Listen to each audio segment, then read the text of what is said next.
Hello, everyone, and welcome to Blabbit. It's great to see you all aboard this wonderful weekly show where we have the distinct pleasure of speaking to experts about what they know and giving them a chance to share their insights with all of you.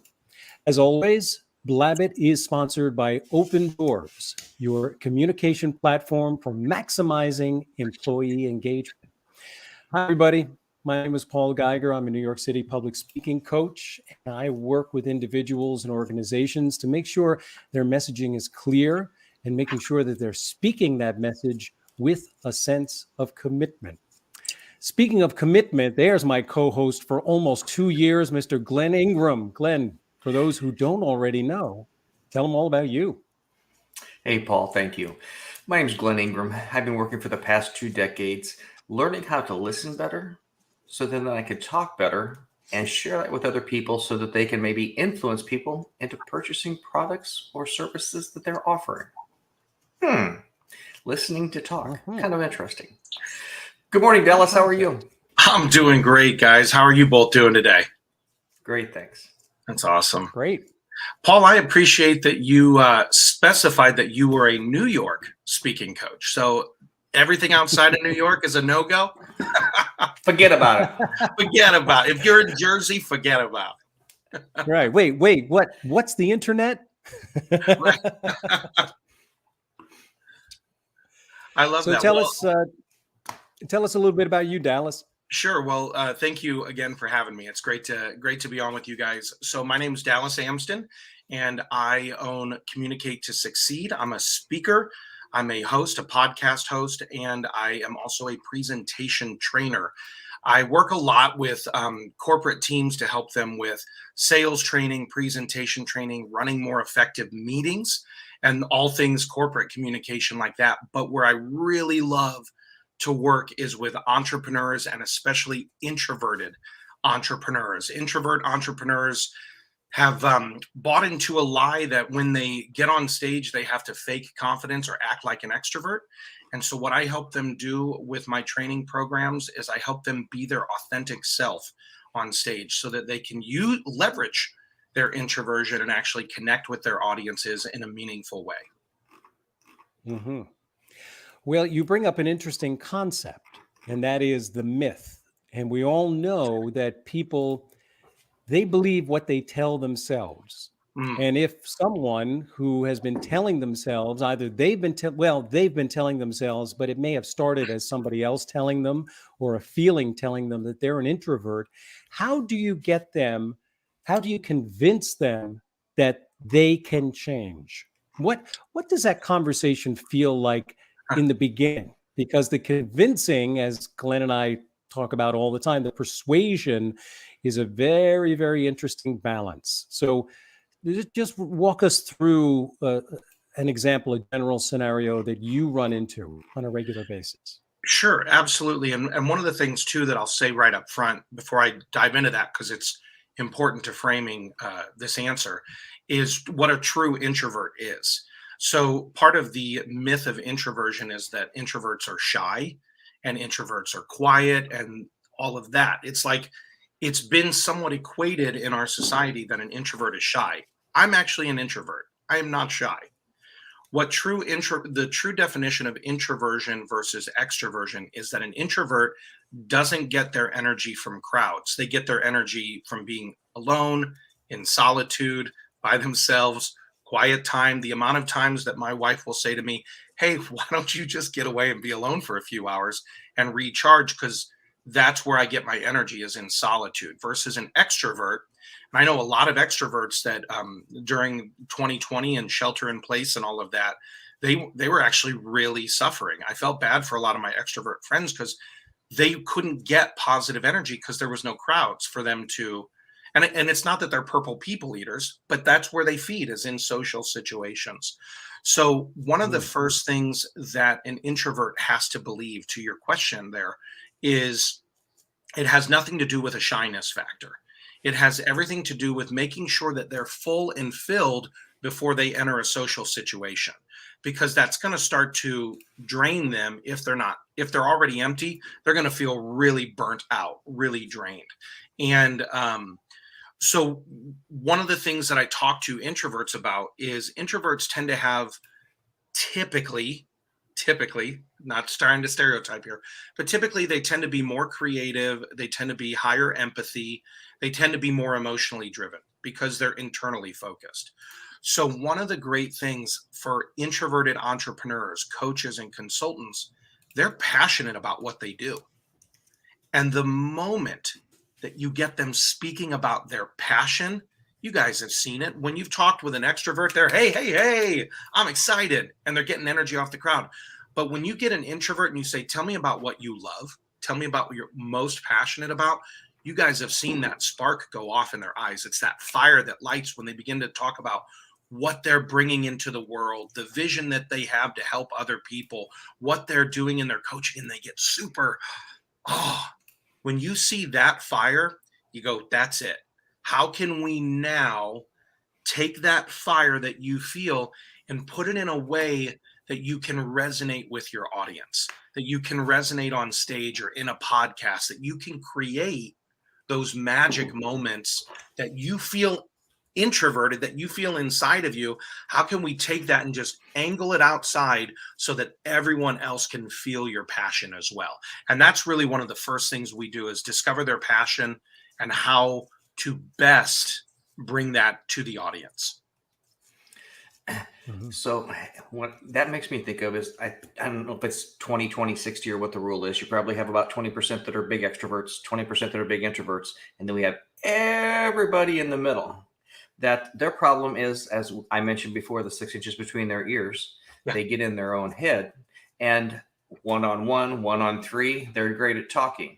When you put them in front of X amount of people, when you put them in front of people that they feel they will not come across as the expert, that's where this whole world and everything starts shrinking. So in your experience, what's the best way to help people get out of their own way and realize it's just a conversation? And if they don't like it, there's the door. It's an interesting thing what you say there. That's exactly it. Is you just say, get out of your own way. I know that sounds trite and weird, but when you just said that, Glenn, when you said it's just a conversation, when they're excited about what they're bringing to the world, and you say, hey, you have your big you're excited to bring this to the world, and you know what your end point is, your call to action. Every conversation that you do, if it's a speaking engagement, if it's running a meeting, if it's a podcast interview, there should always be a call to action, the thing that you want people to do. But here's how I help introverts with that, is I say, hey, at the end of this, not only what is the thing you want people to do, but what do you want them to feel? And if I ask introverts that question, part of your call to action is not only the, hey, go download this thing, but it's also, or like run to the back table and buy my stuff, like whatever it is, depending on your environment. That's the doing. But ultimately, what do I want them to feel? And I want them to feel as though as the speaker, that I've offered transformation to them. It's their choice whether or not they want to take it.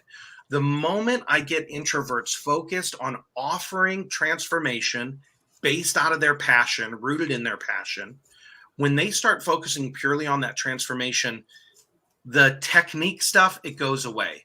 The ums and the likes and all of the little things that are kind of, everybody's like, oh, I'm going to stumble. I'm going to bumble on stage. What if I fumble? What if I forget where I'm going? Doesn't matter.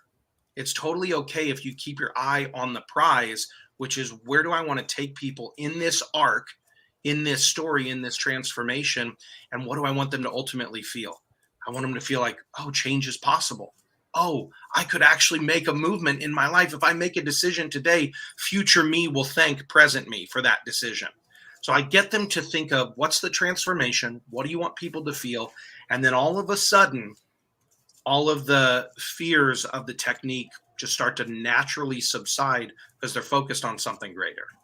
And I think that's part of it, is get them to, as a speaker, as a presenter, get them to focus on the greater arc, and all of the technique stuff takes care of itself.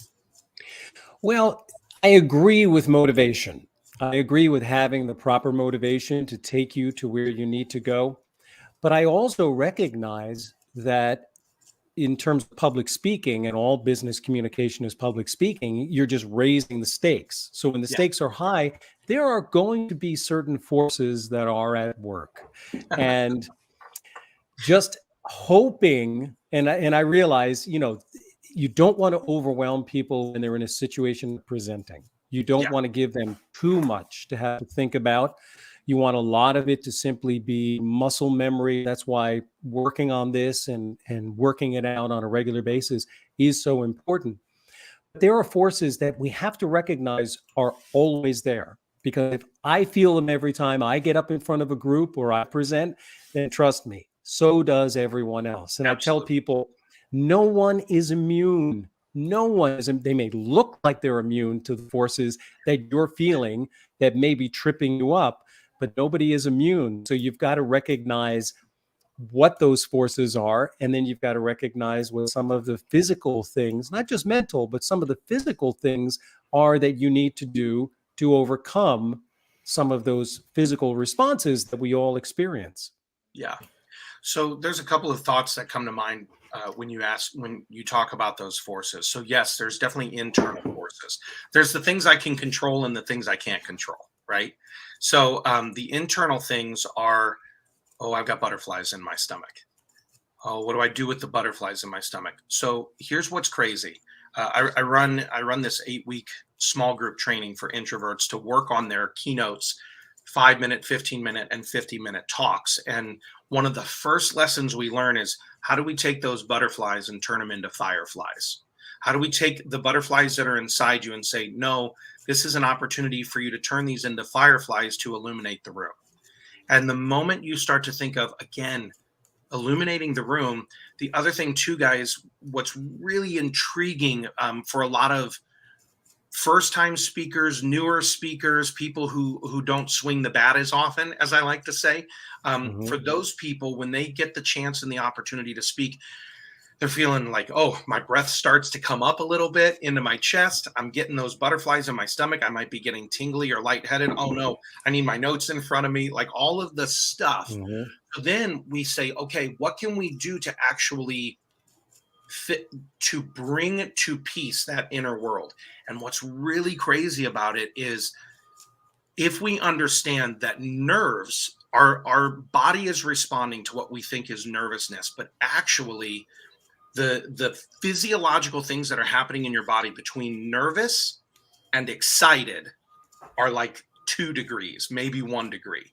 When I get excited before a big event or something like that, or I'm excited to go do stuff with my kids, or I just, next week, we're going to be taking them to Six Flags, and I know they're going to have me ride all the roller coasters, and all of that adrenaline that I get after a big roller coaster ride, it's the same way I feel right before I take a stage or right before I get on a microphone. And it's like, oh, if I recognize this isn't nerves and it's not anxiety, it's excitement to bring illumination to the stage. If we can make that fix in our internal mindset, then all of a sudden it's no longer nerves, it's leverage for us. Well, now you're teetering a little bit into sports psychology, because that's exactly what the sports psychologists talk about, right, Glenn? Exactly. I just want to put up there, Travis Partington said, good afternoon. What is up, Travis? All right. Travis, you must be on the East Coast, like me. I can think with that, kind of back to what I said about a conversation. I think sometimes, and maybe the people that are somewhere in the middle or introverted, it's always easier to have a conversation than it is to speak to people, because there's nothing worse than when you're speaking by a podium, you look up and you see all those blank stares looking back at you. So the trick that I've done over the years is start off by asking a couple questions, getting some interaction. That way, in my mind, I'm having a conversation. I'm not doing a presentation. Yes, we can trick our own brain. Yeah. So what are some other things to make people feel more comfortable to get things started? Because typically once they get started, they will flow. So I think to that point, I think you're exactly right. You start by asking some questions, or did you ever think about, have you ever considered sort of questions. The other thing too with that is what you want to do is you want to ask yes focused questions, because what you don't want to do is build, when someone takes a stage, everyone's sales resistance comes up for just a minute. It's just kind of like, all right, who's this person? We don't know them. What are they going to bring? So when I start asking yes questions and I'm just kind of looking around the room and I'm saying, hey, what do you all think about this? And wouldn't it be great if that were possible? And I'm kind of nodding along with them. People begin to mirror me and nod along. Plus their resistance comes down because I'm asking positive focused things. So one of the first things you can do is definitely ask the questions, get people nodding along with you, start to feel that synergy of the room. Look individuals in the eyes. To your point there, Glenn, look individuals in the eyes. There's one comedian, I love stand-up comedy. I love watching the techniques involved. I don't agree necessarily with what every stand-up's content is, but there's one stand-up comic who is brilliant at looking one or two people directly in the eyes. It's Tom Segura. And he will look at you and he will say his thing, and then he'll give the punchline, and then he moves his eyes over and he'll look at this next person for this next thing. Hardly ever is he talking to the whole room. Usually he's getting one or two people and getting them to go with him. So I think that's very important to creating the conversation. I also think knowing your internal pace is really important, because you're automatically going to want to start fast, because the nerves and the excitement have you going, hey, everybody, I'm so excited to be here. Pause. Take a moment to take in the room. Take a few moments to look at individual faces even before you start speaking. Purposefully, if you have to, on your notes, if you've got something in front of you, a podium or something, put at the top of your notes, slow down and smile. Smiling is so important because it warms you up for the crowd. I know these kind of sound like 101 sort of things, but they're actually really crucial to setting the pace of the room. Because one of the other things too is, I think of it like when you're holding the audience, they want to know that they can trust you to not drop them. So take a few minutes and establish that trust and say, hey, I've got you. And Paul, to your question a few moments ago, about like control the internal world, but there's an external environment you can't control. If there's a light flickering, if your mic's going in and out, if your feed is bad, you can't control all of that, but definitely don't hide it. Because the moment you try to hide it or ignore it, the audience is like, they don't know what they're doing. But if you're like, hey, everybody, we're obviously having sound issues, but you can all still hear me, right? People go, whew, okay, I can relax because the speaker is relaxed. And I think that's important. You don't ignore the environment, leverage it to help build connection with the people. Now, so you're sharing things there that are sales psychology that we're not supposed to be talking about. I apologize. It's called the sample close, because if you could keep someone saying this through the conversation, it's harder to go like that. Yep. Paul, Travis said that he is on the East Coast. Charisse Kroll asked him to check us out. He loved the points we're discussing. I love this. Yeah, Charisse is a friend of mine through the ACA Business Network. And so I appreciate, Travis, that you were available to check us out at this point. I apologize for that, Glenn. I must be stealing from Mark Hunter from last week's episode. Yeah. You checked out Mark. Mark was dude, I checked you guys out. I went 4 or 5 deep, and I was like, oh, I got to learn what to say and what not to say for this. Good. All right. Well, if we start repeating ourselves just by rote, please stop us. But I think psychology is important, though. It is. It's a big part of it. I want to bring up an interesting thing about public speaking, and that is sort of a cautionary statement. And you probably run into this when you're working with your groups and your individuals. And that is the propensity of people who are presenters to feel like they have to take the temperature of the room. In other words, determine whether those faces that you're looking at, the people that you're pinning out right in the beginning, I always defy anyone to be able to tell if the person that you're looking at is just waiting to connect with you or judging you negatively. Sure. You can't tell. You can't tell by the look on some people's face. It's almost like in the very beginning, you have everyone who's listening has a poker face. Yeah. So if you feel like your success or the level of permission for you to keep going and being judged positively is going to come from the feedback you're getting from those faces, you're going to be mistaken, because you won't get enough information, and that is far too much to be thinking about in those moments. I'm sure you've experienced that as well, Dallas. Absolutely, for sure. And one of the things I do is, so I've been doing this for a long time. I've been on stages and my wife makes the joke regularly. I've never met a microphone I didn't love. But one of the things that I have discovered is really important is actually checking in throughout. And similar, Glenn, to what you asked, asking those questions even throughout. Yes, start with a couple, but then when you make your first point and you kind of teach or train or present on that first thing for a moment, go, hey, is everybody, I'll even say, even if it's a group, a large live group, I'll go, hey, what's a key takeaway that you're getting? Oh, that's awesome. They said such and such. And I'll actually try and get a pulse from people in the room. I do it on when I'm running Zooms and webinars. I'm asking people, hey, let's take a moment, share a key takeaway from the last couple of minutes here in the chat, or if it's a conference where people can speak in, because I want to know what they're getting. There's a thing that happens.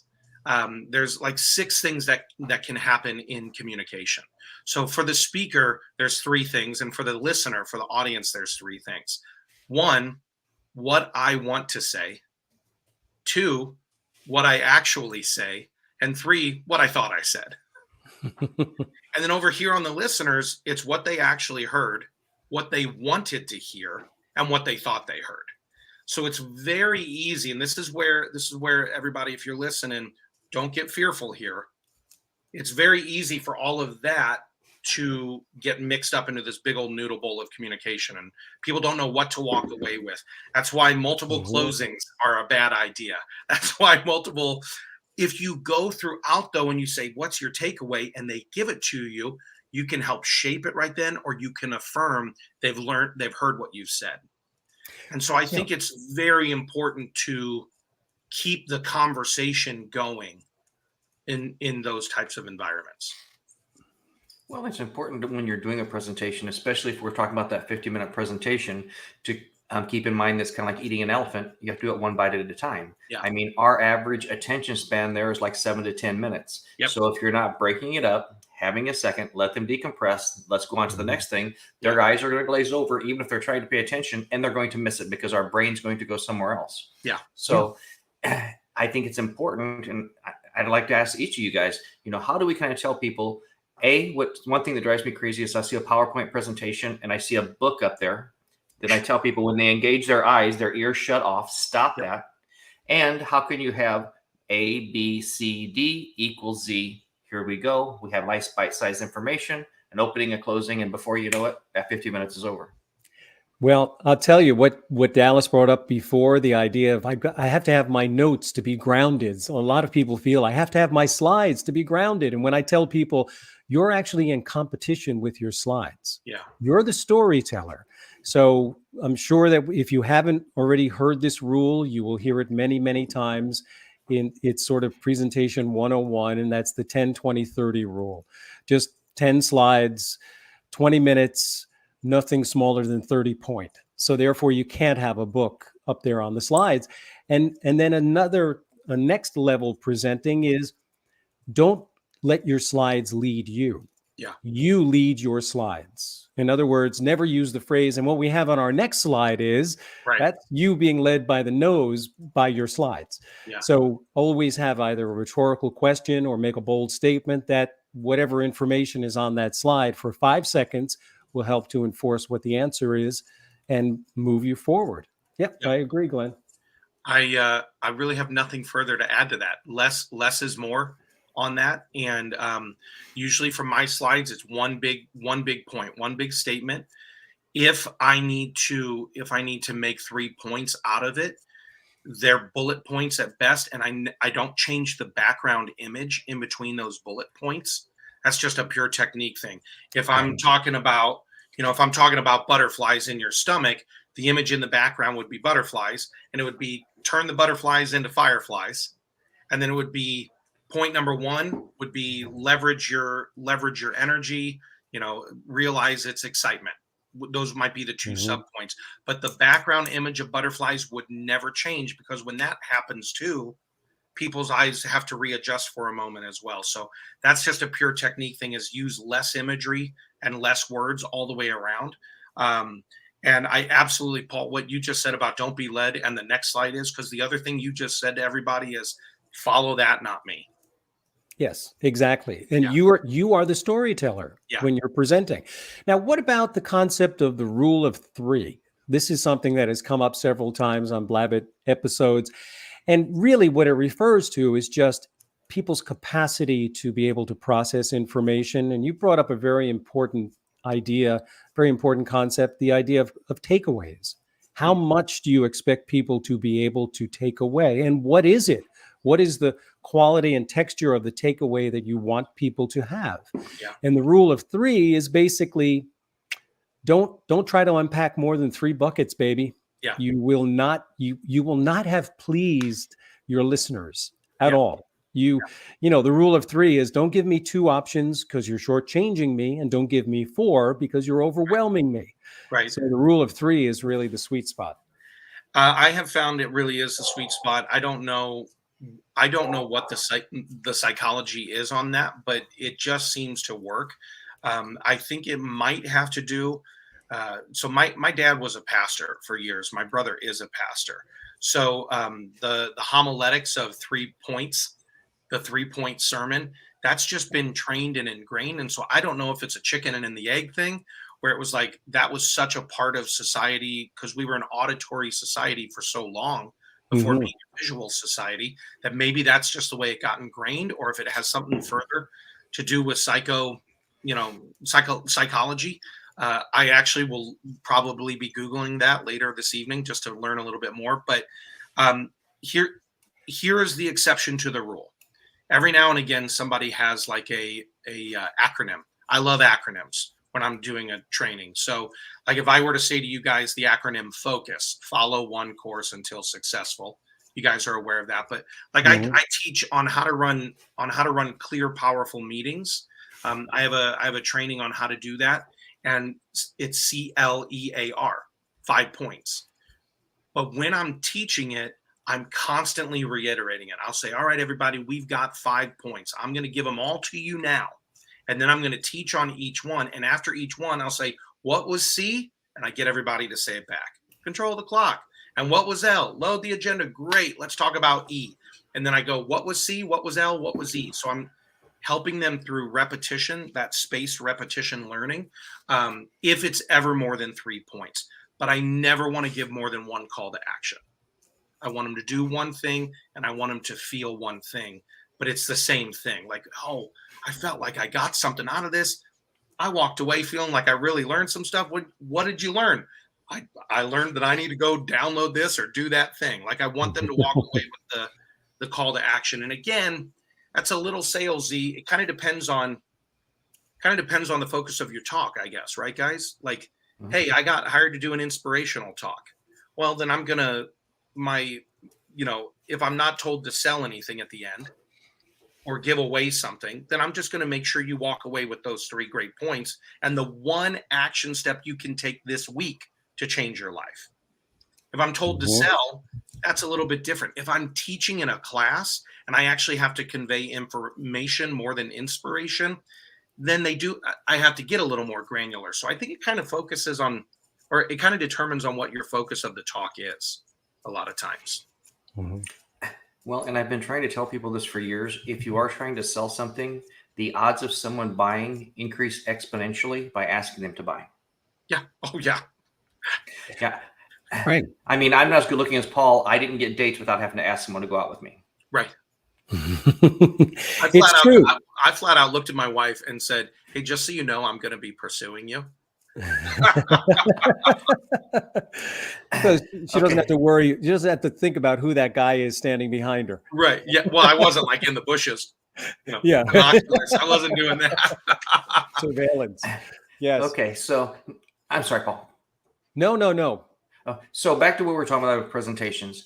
Once they get comfortable, how do you share with people the importance of A/B testing, and B, using psychology?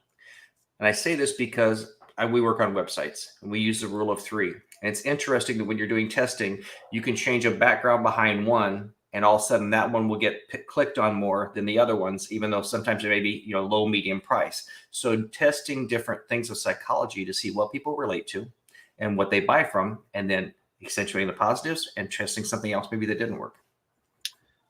Oh boy, how deep down this rabbit hole do we want to go? This is awesome.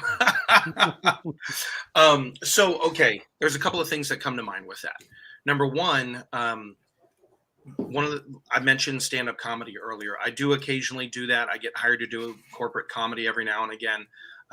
It's a skill set that I learned when we lived in Los Angeles. I'm in St. Louis now, but when we lived in LA, I got out regularly and did stand-up and thoroughly enjoyed the process of creating a joke. So every night you're trying the joke, and sometimes it's not working, sometimes it doesn't work with one audience, it resonates a little more with another. You might find that it works at the opening of your set, not in the middle of your set. And you just kind of realize that there's an organic process to discovery of speaking. However, that's when you're getting the reps in all the time. That's when you're swinging the bat regularly. For the person who doesn't get up or doesn't give a presentation, but maybe once a quarter to the board, or a sales presentation every now and again, or a keynote, they're asked to do a keynote and they're like, it's been 2 years since my last one. They're nerve-wracked on how to figure out whether or not it's working. Where I lay people in is the metaphors. So a lot of speakers err on the side of giving too much information. And so left brain. Like, we know what that is, right? So the left brain's the analytical side and the right brain is the more creative, emotional side. When people go, I have to give a bunch of left brain information over here, it's like, no, you don't. Stop. Let's focus on visuals. Let's focus on metaphors. Let's focus on stories, because ultimately people are going to remember the stories the most. But how do you find the stories that resonate most with your audience? Simple. You have to do some basic market research. If I am speaking, so when I finally decided, like when I niched down from, I work with coaches and consultants and business leaders and like I worked with everybody when I first started, right? And my business coach kept saying, Dallas, the riches are in the niches. Find the niche that you specifically speak to. And I went one day, you know what? All of my clients right now are, the only thing I can see between them is they're all introverts. They're all introverted entrepreneurs. And I said this on a Zoom. There was about 30 people on the Zoom, and the chat lit up, and it was just a round table. I was like, I don't know who my tribe is, other than they all seem to be introvert entrepreneurs. All of a sudden the chat lit up with people saying, that's me. Oh my gosh, I totally identify as that. I'm an introvert.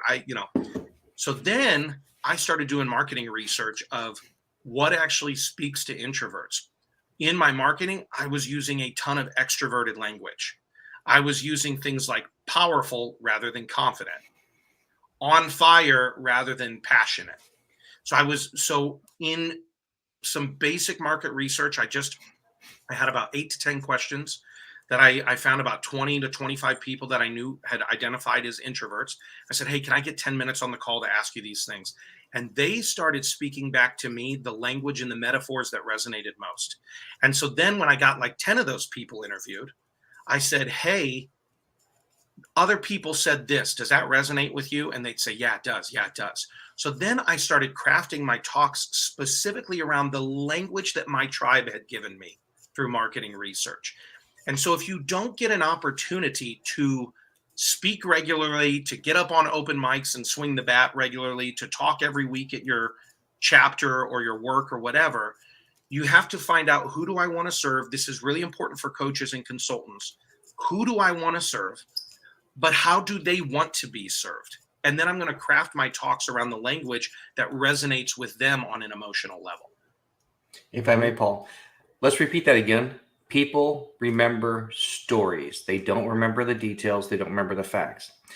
And with your clientele, you're going there, you have to look at which part of their brain are they going to be using? Yeah. So these people that have fear, they're nervous about this. They're probably thinking a little bit more emotionally than they are analytically. So let's present information to them to reinforce that and not flood them or inundate them with information. Yeah. Mm-hmm. Well, I want to bring up a point because there may be some of our audience who's watching this and understanding, Dallas, that you have a history, experience, and a passion for doing stand-up. And therefore, you have what people would refer to as a sense of humor. And I love the fact that you said that Let's hope so. you're constructing jokes. It's not like they just come out of thin air. I mean, sometimes the inspiration suddenly hits you. I understand that. But let's dispel another myth, or at least let's like open it up a little bit. And that is, do you have to be funny in order to get the crowd on your side? And if you're not, what do you do? What do we do if we're not inherently a funny or a quick-witted person who can just riff really easily in and out of situations? How do you help people overcome that? I would answer it with one sentence. You never have to strive for funny. You just always have to be passionate. Mm-hmm. So depending on the audience, depending on the talk type, I have listened to psychologists give 2.5, 3 hour talks. And because they're so passionate about the subject, I hang on every word. I never drop. I've listened to comedians who I went and saw a comedian, one of my favorites, a couple of months ago in person. He went 90 minutes, never dropped me. Literally in 90 minutes, there was one joke where I looked at my wife and said, that was brand new. Like I could tell because I know the technique. But the idea is you can't strive for an emotion. You can't strive to hit a specific, by saying trying to be funny, you're trying to hit a specific, very narrow target. And the moment you try for funny, the people in the audience will not like you. You have to convey a passion and an emotion no matter what. Now, when I do my funny, I've actually had people watch my keynote talks, and then recently someone saw my stand-up set. And they're like, dude, you're totally like, that's a totally different vibe, because the striving there is with comedy. It's, you know what I think is weird about, you know what really bugs me about, you know what is odd about, and I find the like quirky over here in the joke and in the premise and my attitude toward it. But over here, it's, you know what I'm really passionate about? So it's just literally like you get your emotions involved and you don't have to strive to hit an emotional target for the people ever. You know, one of the things that I like to sort of lean into is a sense of self-deprecating humor, being able to laugh at yourself. But isn't that kind of like worlds colliding when you're supposed to be the expert? When you get up and give a speech, suddenly we all have experienced that expert syndrome. When all of the eyes are on you, it's that feeling that I have to live up to the permission everyone has given me to be the center of attention. So I better give them some good information, going back to what you said before. Information as opposed to experience. So that's a difficult thing to balance, that self-deprecating humor, because it's not always the first place you want to go to in the proving game that becomes public speaking. And it's another one of those myths that we have to overcome. And ultimately the projection of having self-deprecating humor, but still being an expert, is very comforting and really exudes a lot of confidence. So that's an interesting one, self-deprecating humor. I try to work on that with people. Just as a little tangent, I have worked with many individuals, many best men who had to give toasts at weddings. And so the self-deprecating humor becomes something really powerful in that situation. For sure. Glenn, I don't think I was born with that gene that makes you worry about making an ass of yourself. You weren't? No. Oh, well, I was. It was a big part of my genetic makeup. But I also have learned to be like, all right, gene therapy, I'll be fine. I think one of the things What people want to know, and again, this determines your audience. You just mentioned the best man speech. If somebody's learning to give a best man speech, it's absolutely got to be filled with stories, and you've got to find a quirky, funny angle. And usually, yeah, that is self-deprecating. When I first started doing stand-up, it was the standard opening was, I know what y'all are thinking. There's a guy who looks like he used to play a lot of sports. So that was like immediate, like I called out the fact that I was bald and a little pudgier than I needed to be. That was a way to kind of win the audience. What I have learned over time is that's low-hanging fruit. And especially when you find yourself in an inspirational talk or a keynote talk or a training talk, it shouldn't be self-deprecation. It should be authentic, revealing your authentic brokenness in the journey. So it's, hey, I know that. So part of my journey, guys, was I struggled with mental health. About 9 years ago, I was diagnosed with major depression and severe anxiety disorder. I was in the 95th percentile on both. My wife was fearful of losing her husband. For a couple of years, I ran a podcast called Defeating Depression, mainly because I wanted to talk with experts and learn some tricks. But I wanted to learn how to defeat it in my own life. But when I have my talks now, I find that telling my story as a entrepreneur who suffered from mental health issues and depression and anxiety specifically, what that does is it allows people to go, oh, he's not the ideal target. I mean, Tony Robbins, Brendon Burchard, all of these guys, they talk about their brokenness all the time. And I think it's so important that we don't have to be the pristine leader constantly.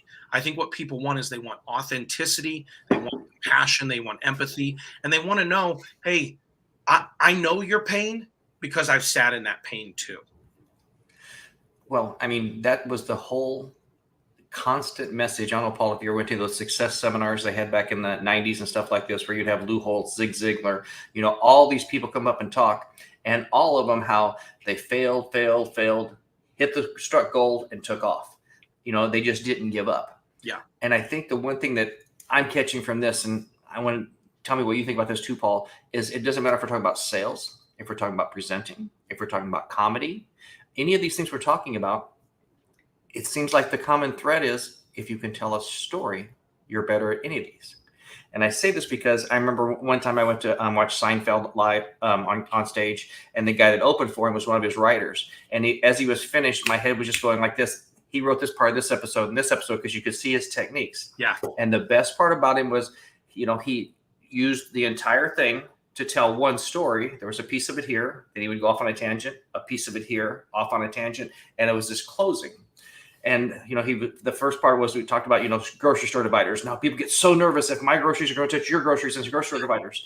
And 50 minutes later, he finally said, you know what? We hear about this country invade this other country.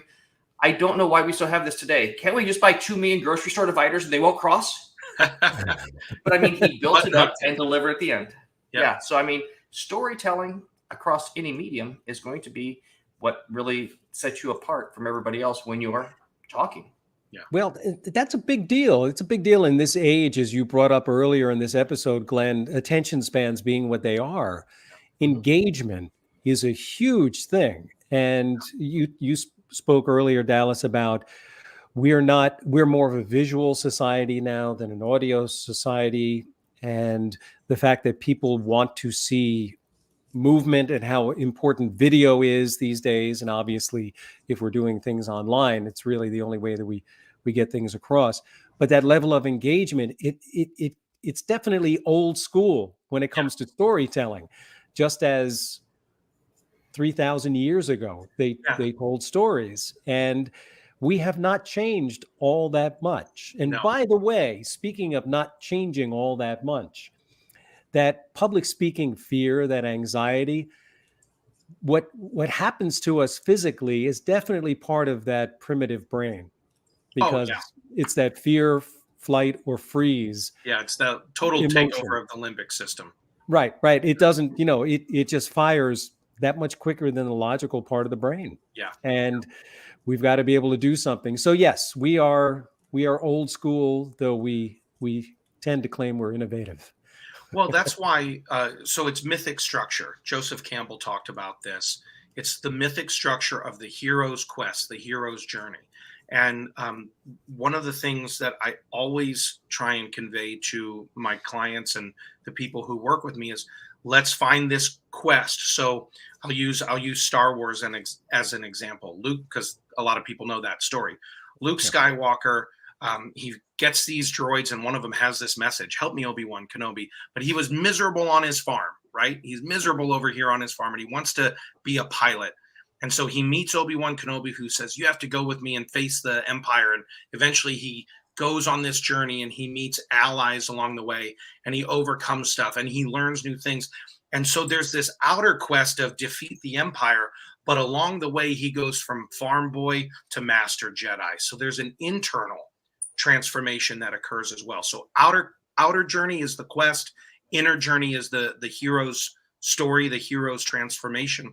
And when you learn to structure your talks in that way, it takes people, it resonates with people on that mythic level. But here's the trick, and this is one of the biggest mistakes that I see speakers make. They make themselves the hero of the story. The hero of the story is the audience member. It's what you've learned from your marketing. Your client wants to go on a journey. They want to go from the pain they're in to the promise you can offer them. And if you can say, hey, how many want to learn about this? Like, I get this pain. I've been in this pain as an entrepreneur, as a coach, as a consultant, but I know there's this promise. And they say, oh, I want that promise for me too, because you're speaking their language. And then they'll trust you on the quest. And along the way, they'll be transformed. But they're the hero of the story, not you as the speaker. I'm simply there to offer transformation. I'm simply there to connect with them in a way that they say, my life could be different if I follow this one call to action to feel and do a certain way. And I know Dallas has done it. He's been broken through the process, and I can trust that he can take me there as well. So the idea is, it's their story, their journey. They are the hero. You're simply the Obi-Wan Kenobi who's taking them on the quest. Well, and I think some of the best ones I've ever seen, it's been that hero part of you. It's the tidbit at the end. It's all about the failures, the hindrances, the obstacles you had to overcome. I think one of the best ones I ever heard was, I had the pleasure one time of having lunch and listening to Rudy Rudiker speak. Okay. And it was just funny, about all the problems he had going to the mill and all this stuff. And he did a great job of saying all the problems he had fighting to get to play football, to go to Notre Dame. And he was talking about now he travels, he's a paid public speaker and blah, blah, blah. And he said, it's sometimes he gets these messages from people, this person wants to talk to you, or could you contact this person? And he felt really guilty because this gentleman was in the last stages of his life. The wife said, he's been a fan of yours for his life. He'd like to talk to you. So he called up and called her on the phone. And so, this guy's laying in a hospital, the picture's painted on his deathbed. And she goes, honey, it's Rudy. He's like, what? Honey, it's Rudy. What? Rudy Rudiger's on the phone. No crap.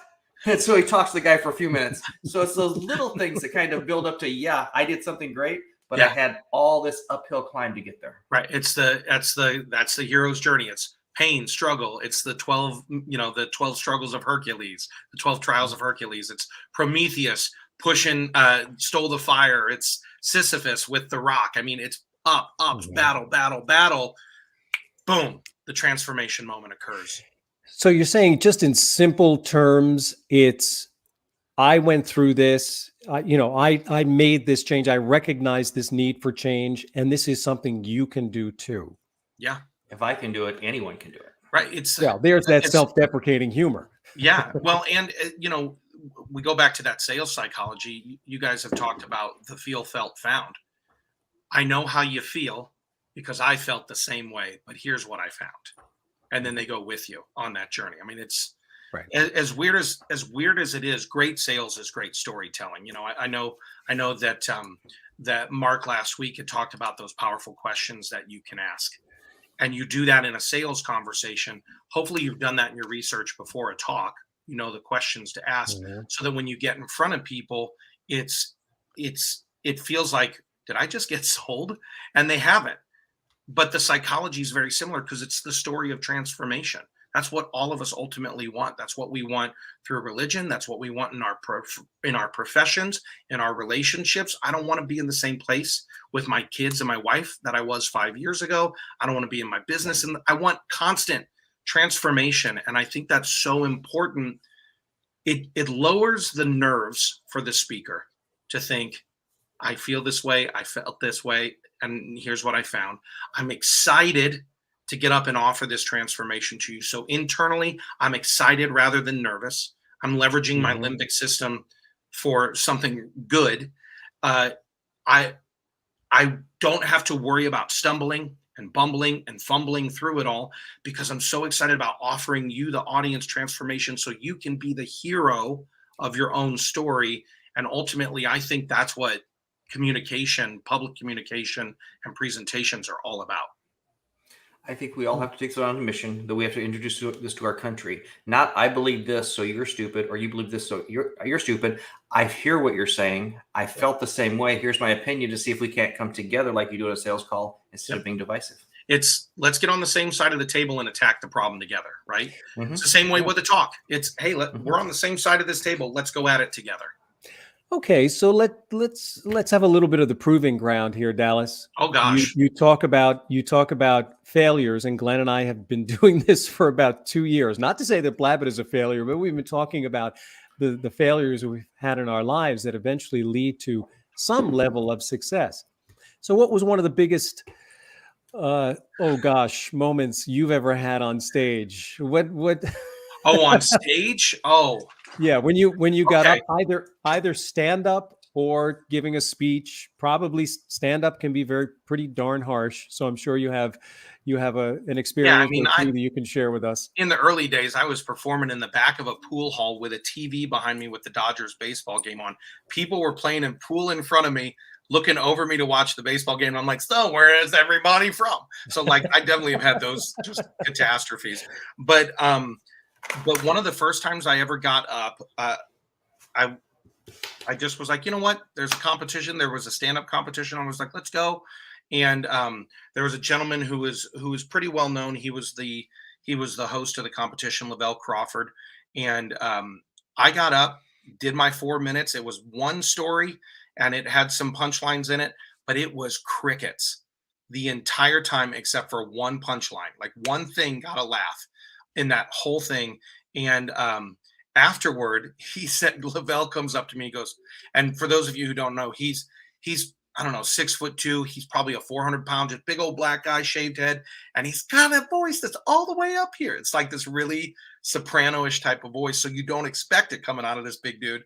And he looks at me and goes, man, you are really good on a microphone if you can learn to tell a joke. And he just walked away from me. And I was like, oh, I'm going to go get in a class. So that was really brutal. And then I would say there was another time where I was on stage and it was actually giving a talk. And I could just tell it wasn't working. Like, I just was like, this is the definition of bombing on stage. And immediately I just stopped and I went, is everybody else feeling that this isn't working? And it was like everybody went, oh, thank God he noticed. It was like they all agreed with me, like, yeah, we know. And I go, how about this? How about we just talk about A, B, or C instead? And everybody was like, good. And I shifted immediately. I pulled from a back pocket another conversation. And I actually started asking in the audience, what's a problem you've had with that? And I turned it more into like a session, more into like a training or coaching session than a talk. And it went swimmingly better for the last 25 minutes. But I was like, y'all are bored out of your mind and I suck, right? And they're like, yeah, you kind of suck right now. So I've definitely had a couple of those moments. That reminds me of a story that I heard, and I'm paraphrasing the entire story, but it had to do with Al Jolson, a singer back in the 20s. And he was very famous for being a Broadway performer and just in the beginning of recorded music and whatnot. And he was doing one particular show. And of course, the draw for this show was Al Jolson being in the lead. And he got about halfway through the show and he just stopped and he said to the audience, I don't really want to go on with this show. who would just like to hear me sing? And the audience went crazy. Thank God, And he just, do it. and Yeah. he just sang all the songs he was known for. And if Yeah. you don't know Al Jolson's catalog, you should look it up, because many of them are literally the songs that we sing to children, that we sing to people on special occasions. I mean, it's pretty. Well, and I know Glenn's mind just went to the Seinfeld episode where Newman and Kramer are trying to sell Al Jolson records. We got Al Jolson here. I know he probably went to the Seinfeld reference, but yeah, I definitely have felt that. And one last little thing about that comedy bit, when Lavelle said to me, "Hey, you're good on a mic, but if you can learn how to tell a joke, you'll be great." That one laugh I took, that was the seed of the joke the next time I got up. I was like, I only have to get this part out. So what was a 4-minute story became a setup and that one punchline, and I moved to the next joke. Because I was like, I don't need to mind that any further. I got the laugh out of it. So I got the response, and it became the seed of the next thing. So I just think speaking should be very organic. And the more you try and structure it, the more likely you are to fall into the nerves, the less likely you are to actually offer the emotional connection, and it all of a sudden becomes, again, a left brain exercise. But I think because we're naturally storytellers, we're naturally emotionally driven, we're naturally, a lot of us resonate with, if we don't function fully in, we resonate with right brain thinking. And so as a presenter, if you can focus on some of the right brain emotional connection, the transformation offering, and the metaphors that resonate, the stories that deeply resonate, you're going to be a success as a speaker and get out of your own way. Well, to quote Kramer for one last time, we're out. Giddy up. Time to end the show. Dallas, if anyone want to reach out to you, what's the best way to do so? I'm on all of the social networks at Dallas Amsden, Facebook, Insta, Twitter. I'm not really on Twitter, but I'm there. But Instagram and LinkedIn at Dallas Amsden, and that's the best way to get a hold of me. Cool. Well, it's been quite an interesting conversation, covering a lot of territory that I'm sure really informs and also gives wonderful perspective to anyone who is looking to improve their public speaking and presentation skills. Thanks so much for sharing all of those great stories. Thank you, everybody. I really appreciate it. Appreciate the time today, guys. All right, man. This was great. Thank you very much. Everyone, you'll have a special holiday edition next week, and we'll see you back live in 2. Take care, everybody.